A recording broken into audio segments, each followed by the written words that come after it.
তাকদিরের ভালো মন্দ এখানে জাস্ট অল্প কিছু কথা বলছি। কিছু কিছু বিষয় আছে তাকদিরে যেগুলো কনস্ট্যান্ট ফিক্স, এগুলো কখনো পরিবর্তন হবে না। যেমন জীবন, আপনার মৃত্যু, আপনার হায়াত ইত্যাদি ইত্যাদি। কিছু বিষয় আছে যেগুলো ঝুলন্ত, মুআল্লাকা, এগুলো ভালো কাজ দিয়ে পরিবর্তন হয়, দোয়া দিয়ে পরিবর্তন হয়, নেকির কাজ দিয়ে, তাকওয়া দিয়ে পরিবর্তন হয়। যেমন কেউ যদি আত্মীয়তার সম্পর্ক বজায় রাখে, তার রিজিক বাড়বে, তার হায়াতে বরকত হবে। এই যে কোরআনের কথা বললাম, কেউ যদি কোরআন বেশি বেশি তেলাওয়াত করে, কোরআন নিয়ে বেশি বেশি গবেষণা করে, তার হায়াতে রিজিকে বারাকা আসবে। কেউ যদি প্রতিবেশীর খোঁজ খবর নেয়, পিতা মাতার সেবা করে, মা না থাকলে খালার সেবা করে, তারও বারাকা আসবে। কেউ যদি বেশি বেশি দোয়া করতে থাকে, আল্লাহর কাছে প্রচুর দোয়া করে, খালি দোয়া আর দোয়ার উপর থাকে, দেখবেন ও বিপদ আপদে কম পড়বে। আর বিপদ আপদ আসলেও দেখবেন আল্লাহ পাক গায়েবী মাদাতে দেখবেন কোনো না কোনোভাবে তাকে সেভ করে ফেলছে। কারণ দোয়া দিয়ে তাকদীর পরিবর্তন হতে পারে। আর কিছু বিষয় কনস্ট্যান্ট, এগুলো পরিবর্তন হবে না। এখানে কিছু মানুষ বলেছে তাকদীর বলতে কিচ্ছু নাই, মানুষ যা করবে তাই পাবে। তাকদীর বলতে কিচ্ছু নাই, মানুষ যা কাজ করবে সেটাই মানুষ পাবে, মানে মানুষের কর্মের স্বাধীনতাই চূড়ান্ত। তাকদীর বলতে আসলে কিছু নাই। এদেরকে বলা হয় কাদারিয়া। কি বলা হয়? কাদারিয়া। নবীজি বলেছেন, এরা যদি মারা যায় জানা যায় যাবে না, এরা যদি অসুস্থ হয় দেখতেও যাবে না, এরা হচ্ছে এই উম্মতের মাজুস, অগ্নি পূজারী। এরকম মানুষ আছে তো আমাদের মধ্যে, তাকদীরে বিশ্বাস করে না। মানুষের কর্ম যা তাই হবে। এটা দলিলও আছে আবার কোরআনে, ওয়ালাইসা লিল ইনসানি ইল্লা মা সাআ, মানুষ তার চেষ্টার বাইরে কিছু পাবে না। এটা হচ্ছে গরুর লেজ ছাগলের পিছনে লাগানো, আর ছাগলের লেজ গরুর পিছনে লাগানো, বাতিল কিয়াস, ইবলিসের মতো। আর একদল আছে যারা মনে করে কর্মের স্বাধীনতা বলতে কিচ্ছু নাই, তাকদীরই সব, যা আছে ভাগ্যে তাই হবে। আমার কাজের কোনো স্বাধীনতা নাই, আল্লাহ চাইলে ভালো করতে পারবো, না চাইলে পারবো না। চুরি করছি কেন? আল্লাহ তাকদীরে লিখছিলেন তাই চুরি করছি। জেনা করলাম কেন? ঘুষ খাইলাম কেন? দুর্নীতি কেন করে? আল্লাহ লিখছেন তাকদীরে তাই, আমার তো কিছু করার নাই। ওমর রাদিয়াল্লাহু আনহুর কাছে এরকম একজন ব্যক্তি আসছিলেন, একদিন বলছিলাম আমি, এসে বলছে, আমি তো চুরি করি নাই, আল্লাহ তাকদীরে লিখছেন তাই আমি চোর হয়েছি। ইবনুল খাত্তাব তিনি বললেন যে ঠিক আছে, কোনো সমস্যা নাই, যে আল্লাহ তোমার তাকদীরে লিখেছেন তুমি চুরি করবা, সে আল্লাহ আমার তাকদীরে লিখেছেন আমি তোমার হাত কেটে ফেলবো।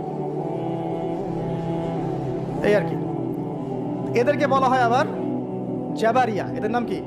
জাবারিয়া। এদেরও দলিল আছে, আম লিল ইনসানি মা তামান্না ফালিল্লাহিল আখিরাতু ওয়াল উলা, মানুষ যা চায় তাই কি সে পাবে? আল্লাহর হাতেই সমস্ত ক্ষমতা। মানে এরা হয়েছে কি, দুজন দুই দুয়ারে চলে গেছে। এর মাঝখানে ব্যালেন্সটা কি? তাকদীর আল্লাহর হাতে। আল্লাহ পাক তাকদীর লিখেছেন আসমান জমিন সৃষ্টির 50,000 বছর আগে, এরপরে আবার মায়ের গর্ভে যখন রূহ আসে তখনও, তারপরে লাইলাতুল কদরে তাকদীর আবার বাজেট পেশ করা হয়। কিছু বিষয়ে কনস্ট্যান্ট আর কিছু বিষয় হচ্ছে মুআল্লাকা, কাজের মাধ্যমে আপনি পরিবর্তন করতে পারবেন। আর নবী সাল্লাল্লাহু আলাইহি ওয়াসাল্লাম বলেছেন সাহাবীদেরকে যে মানুষকে যে ফলাফলের জন্য সৃষ্টি করা হয়েছে, পৃথিবীতে তার কাজ সেরকমই হবে। মানে যাকে আল্লাহ পাক জান্নাতের জন্য সৃষ্টি করেছেন, পৃথিবীতে সে সেরকমই কাজ করতে থাকবে। যাকে আল্লাহ পাক জাহান্নামের জন্য সৃষ্টি করেছেন, বা যার তাকদীরে লেখা আছে সে জাহান্নামে যাবে, পৃথিবীতে তার কাজও তেমনই হবে। সূরা লাইলের মধ্যে দলিল আছে। এই 6টা বিষয় হচ্ছে ইমানের পিলার। মনে থাকবে ইনশাআল্লাহ। আল্লাহর প্রতি বিশ্বাস, মালায়েকা, কুতুবিহি ওয়া রুসুলিহি ওয়াল ইয়াউমিল আখির ওয়াল কদরি খাইরি ওয়া শাররি। এই 6টা পিলারকে মনে বিশ্বাস করা, মুখে স্বীকার করা আর কাজে বাস্তবায়ন করার নাম হচ্ছে ঈমান। মনে থাকবে ইনশাআল্লাহ। মনে বিশ্বাস, মুখে স্বীকার আর কাজে বাস্তবায়নের নাম কি? ঈমান। শুধু মনে বিশ্বাস করি, কাজ নাই, ঈমান আছে? ঈমান আছে, নামাজ পড়ি না, চলবে? চলবে না। এখানে 2টা দল আছে, ভালো করে বোঝেন এই জায়গাটা। এক দল হচ্ছে মনে করে জাস্ট মুখে লা ইলাহা ইল্লাল্লাহ একবার বললেই জান্নাত। কথা বুঝতে পারছেন? এদেরকে বলা হয় মুরজিয়া। কি বলা হয়? মুরজিয়া, মানে শৈথিল্যবাদী। আরেক দল আছে যারা মনে করে মানুষ কবিরা গুনাহ করলেই কাফের হয়ে যায়, এদেরকে বলা হয় খারেজি। কি বলা হয়? খারেজি। পৃথিবীতে যত দেশে দেশে এই যে জঙ্গিবাদ ছড়িয়ে পড়েছে, এর মূল আকীদা হচ্ছে এই যে খারেজি আকীদা, যারা মনে করে যে কেউ যদি কবিরা গুনাহ করে কাফের হয়ে যাবে, অতএব তাকে মারা জায়েজ আছে। এই জন্য তাকে মারা, তার রক্তকে হালাল মনে করা, তার সম্পদ লুটে নেওয়া, এগুলো ওরা জায়েজ মনে করে, নেকির কাজ মনে করে। এটা খারেজি আকীদা। আর মাঝখানের আকীদা হচ্ছে আহলে সুন্নাহ ওয়াল জামায়াতের আকীদা। সেটা হচ্ছে মনে বিশ্বাস, মুখে স্বীকৃতি, ঠিক আছে, এটা বেস। আর কাজ হচ্ছে ফুরু বা শাখা।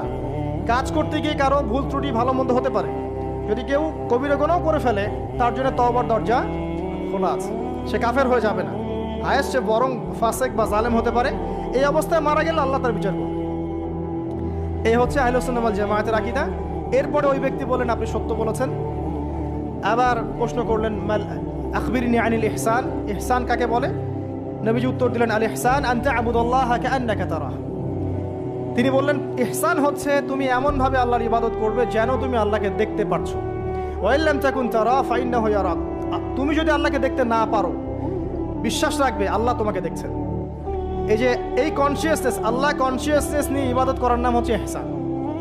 ইহসান যে ব্যক্তি আয়ত্ত করতে পারবে সে হবে মুহসিন, মুসলিম, মুমিন, মুত্তাকি, মুহসিন, একদম হাইয়েস্ট লেভেল।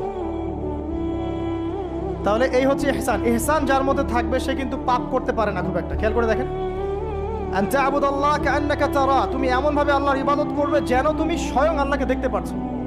আল্লাহকে যদি কেউ দেখতে পারতো সে কি কখনো আল্লাহর বিরুদ্ধে যেতে পারতো? এই বিষয়টাই হচ্ছে ইহসান। আর আল্লাহকে কেউ এই দুনিয়ায় খালি চোখে দেখতে পারবে না। এই জন্য আল্লাহ রাসূল বলেছেন যে ওয়া ইল্লাম তাকুন তারা, তুমি যদি তাকে দেখতে না পারো ফাইন্নাহু ইয়ারাক, তিনি তোমাকে অবশ্যই দেখছেন। আল্লাহকে হাজির নাজির জেনে ইবাদত করতে হবে। আল্লাহ পাক তৌফিক দান করুন, আমিন।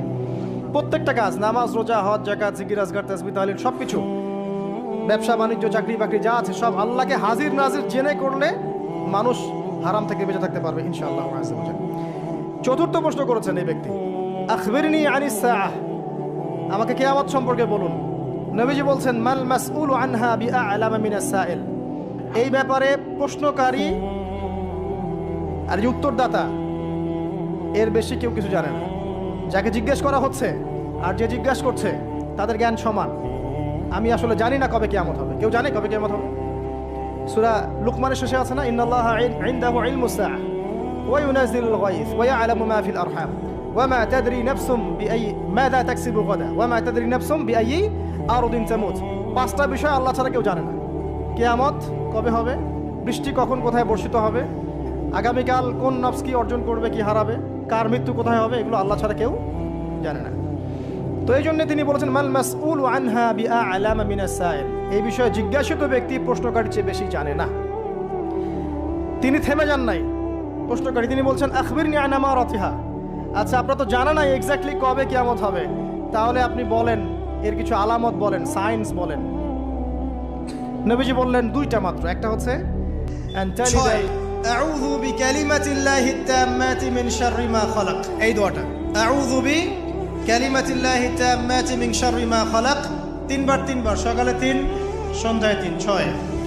আরও আছে 7, হাসবি আল্লাহ লা ইলাহা ইল্লা হু আলাইহি তাওয়াক্কালতু ওয়া হুয়া রাব্বুল আরশিল আযীম, সকালে সন্ধ্যায় 7 বার করে। কয়বার করে? 7 বার করে। মনে থাকবে না, ভুলে যাবেন, ওই যে রেকর্ডিং দেখে নিয়েন। 7। 8 নাম্বার 3 বার, সকালে 3, রাত্রে 3, রাদিতু বিল্লাহি রাব্বান ওয়া বিল ইসলামি দীনান ওয়া বি মুহাম্মাদিন নাবিয়্যা।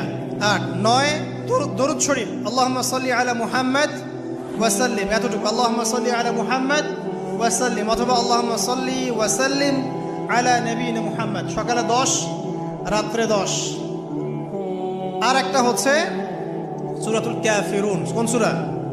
সূরা কাফিরুন, রাত্রেবেলা পড়বেন। এছাড়া আরো অনেক আমল আছে যেগুলো এক লেকচারে বলা সম্ভব না। এই আমলগুলো নিয়মিত করলে, এই যে চোখ লাগা বলেন, আর এই বদনজর বলেন, আপনার জিন শয়তানের অনিষ্ট বলেন, বা তাবিজ কবজ বলেন, এই যে বানটোনা বলেন, কবিরাজের তন্ত্র মন্ত্র বলেন, ঠিক আছে, দৃশ্য অদৃশ্যের কোনো অনিষ্ট ইনশাআল্লাহ তাআলা আপনার কোনো অনিষ্ট করতে পারবে না ইনশাআল্লাহ। মনে থাকবে। আর সর্বশেষ কথা হচ্ছে নিজের বাসায় কোরআন তেলাওয়াত বাড়িয়ে দিবেন। সূরা বাকারা, সূরা আলে ইমরান ছাড়বেন না। কোন সূরা? সূরা বাকারা, সূরা আলে ইমরান। সূরা বাকারা, আলে ইমরান যে বাসায় তেলাওয়াত করা হয় শয়তান সেখান থেকে পালিয়ে যাবে ইনশাআল্লাহ। ঠিক আছে? আল্লাহ পাক আমাদের সবাইকে এই আমলগুলোর মধ্য দিয়ে রাতকে এনজয় করার তৌফিক দান করুন, এবং এভাবেই আমাদের জীবনের প্রতিটা রাতকে উপভোগ করার তৌফিক দান করুন। আর একটা দোয়া শিখাই দেই ইনশাআল্লাহ, এই দোয়া করলে রিজিক তো বাড়বেই ইনশাআল্লাহ। আপনার যত ঋণ আছে ইনশাআল্লাহ আল্লাহ পাক শোধ করে দিবেন। বিশ্বাস করলেন না? এই দোয়া শিখাই দিচ্ছি, এজন্য আমাকে হাদিয়া দেওয়া দরকার, স্পেশালি আমাকে এখন হাদিয়া দেওয়া দরকার। এটা গুরুত্বপূর্ণ দোয়া শিখাই দিচ্ছি। আলী রাদিয়াল্লাহু আনহু বলেছেন, কোনো ব্যক্তির যদি পাহাড়ের সমানও ঋণ থাকে, এই দোয়া যদি আমল করে, আল্লাহ পাক ওই ঋণও শোধ করে দিবেন ইনশাআল্লাহ। আর ঋণ কেমন জানেন? ওই যে এখন মানুষ ঋণ নিচ্ছে 1 কোটি টাকা ব্যাংক থেকে, 2 কোটি টাকা ব্যাংক থেকে, হ্যাঁ, কত বছর, 10 বছরের জন্য, 20 বছরের জন্য বাড়ি করছে, তাই না? তার ধারণা এমন যে সে মারা গেলে তার ঋণটা কেউ না কেউ শোধ করে দিবেই দিবে, তাই তো? আর আল্লাহর রসুল কি বলছেন দেখেন, একজন মারা গেছেন, নবী সাল্লাল্লাহু আলাইহি ওয়াসাল্লামের সময় একজন মারা গেছেন। তো নবী করিম সাল্লাল্লাহু আলাইহি ওয়াসাল্লাম বলছেন, এই ব্যক্তির কি কোনো ঋণ আছে? একজন সাহাবী বলেন, হ্যাঁ ইয়া রাসূলুল্লাহ, তো ঋণ আছে। নবীজি বললেন, তোমরা ওর জানাজা পড়ো, আমাকে ডেকো না। তোমরা ওর জানাজা পড়ে নাও, আমি জানাজা পড়তে চাচ্ছি না। আমি এখন কেমন করে আপনাকে বুঝাবো ঋণ কত ভয়ঙ্কর জিনিস। আপনি যে ব্যাংক থেকে 3-4 কোটি টাকার লোন নিয়ে রাখছেন, লাখ লাখ টাকা লোন নিয়ে বসে আছেন, দিব্যি সুখে বসে আছেন, এমন চিন্তায় যে আপনার মৌত হবে না।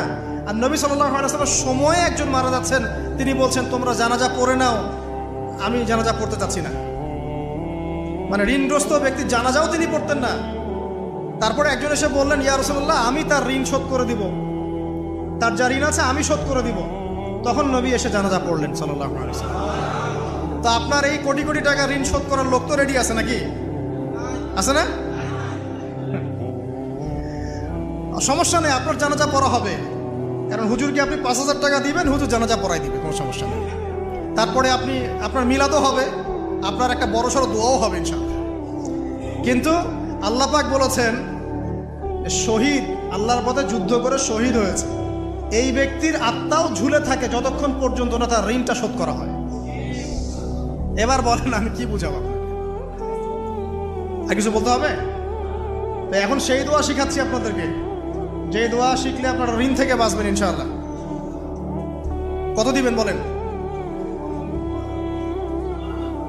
আচ্ছা, হ্যাঁ, এই তো, শুকরিয়া। দোয়া করবেন যেন আল্লাহ পাকের দিনটাকে আল্লাহর জমিনে প্রতিষ্ঠা করতে পারি। আমার সাথে বলেন, দোয়াটা হচ্ছে, আল্লাহুম্মা ইকফিনি বিহালালিকা আন হারামিকা ওয়া আগনিনি বিফদলিকা আম্মান সিওয়াকা। এই দোয়াটা ছোট না, এটা মুখস্থ করবেন, সেজদায় পড়বেন, নামাজের সেজদায় পড়বেন, আত্তাহিয়াতু দরুদ শেষ তারপরে পড়বেন, নামাজ শেষে হাত তুলে করবেন, যখন তখন শেষ রাতটা করবেন। ইনশাআল্লাহ দেখবেন আপনার ঋণ বলতে কিছু থাকবে না ইনশাআল্লাহ। যদি থাকেও, বড় কোনো ঋণ থাকেও, আল্লাহ পাক অন্য কোনো মাধ্যমে এটা শোধ করার ব্যবস্থা করে দিবেন ইনশাআল্লাহ। ইনশাআল্লাহ। এটা কোন সূরা? ইযা ওয়াকাআতিল ওয়াকিয়া, এই সূরাটা যে ব্যক্তি রাতের বেলা পড়বে, একটা বর্ণনা এসেছে যে দারিদ্রতা আপনাকে স্পর্শ করবে না ইনশাআল্লাহ। এই যে সুদ খাচ্ছে কি জন্য? টাকার জন্য তো নাকি? টাকা পয়সা ধন দৌলত করবেন, এই তো আপনার উদ্দেশ্য নাকি? এই জন্যই তো মায়ের সাথে জানা করছেন, তাই তো? আল্লাহ বলছেন সূরা ওয়াকিয়া পড়েন, আপনার দারিদ্রতা দূর হয়ে যাবে ইনশাআল্লাহ। বিশ্বাস হচ্ছে না? রিজিক কার হাতে? না, রিজিক তো আমাদের হাতে। এটা মানুষ বিশ্বাস করে না আসলে, এটা মুখে বলে, মানুষ মুখে বলে রিজিক আল্লাহর হাতে। মানুষ যদি বিশ্বাস করতো রিজিক আল্লাহর হাতে, তাহলে মানুষ কেমন করে সুদ খাবে? ও মনে করছে রিজিক আমার হাতে, আমি যদি খাই সুদ তাহলে আমি গেইন করব, যদি না খাই তাহলে আমি দারিদ্রতায় ভুগবো নাকি? যদি আমি ঘুষ নেই তাহলে আমার উন্নতি হবে অর্থনৈতিক, যদি না নেই তাহলে আমি মরে যাব, না খেয়ে মরে যাব। যদি আমি দুর্নীতি করি তাহলে আমি বাঁচবো, আমার সন্তানরা ভালো থাকবে, যদি না করি আমি দারিদ্রতায় মরে যাব, তাই তো? এই কনসেপ্ট ছাড়া কেউ এগুলা কাজ এমনি করতে পারে নাকি? নিঃসন্দেহে আমরা মনে করি যে রিজিকের মালিক আমরা, আল্লাহ নয়। শুধু মুখের মধ্যে বলি যে রিজিকের মালিক আল্লাহ। রিজিকের মালিক যদি আল্লাহ হতো তাহলে আমি হালাল পথে থাকতাম এবং তাওয়াক্কুল করতাম যে আল্লাহ আমাকে যা রিজিক দিয়েছেন তা তো আসবেই, আসবে না? আসবেই। আপনাকে যদি আল্লাহ পাক, কি বলবো, এটা কোন জেলা? লালমনিরহাট। লালমনিরহাটের 100 একর জায়গায় যত ধান হয়, এতগুলো ধান যদি আপনার আমলনামায় লেখা থাকে, মানে আপনার আমলনামা হচ্ছে রিজিকে, তাকদিরে আপনার তাকদিরে যদি লেখা থাকে যে আপনি 100 একর জমির ধান খাবেন তারপর মরবেন, আছে না লেখা? আচ্ছা, একটা দানা কম বেশি হবে? আপনি যদি আল্লাহর প্রতি তাওয়াক্কুলই করেন তাহলে আপনি আল্লাহর পথে থাকবেন, বিশ্বাস করবেন যে আল্লাহ পাক যেটা লিখে রাখছে আমার তাকদিরে রিজিক, এর একটা দানা রেখেও আমি পৃথিবী থেকে যাব না, সিম্পল। তখন আপনার অন্য পথে যাওয়ার কোনো কারণ নাই। আর যখন আপনি বিশ্বাস করবেন না, না এটা আমার হাতে, আমি যত পরিশ্রম করব তত রিজিক বাড়বে, আমি যত ঘুষ নিব তত বাড়বে, যত সুদ খাবো তত বাড়বে, যত দুর্নীতি করবো তত বাড়বে, তখন তো রিজিকের এই পুরো দায়িত্বটা আল্লাহ পাক আপনার হাতে ছেড়ে দিবেন।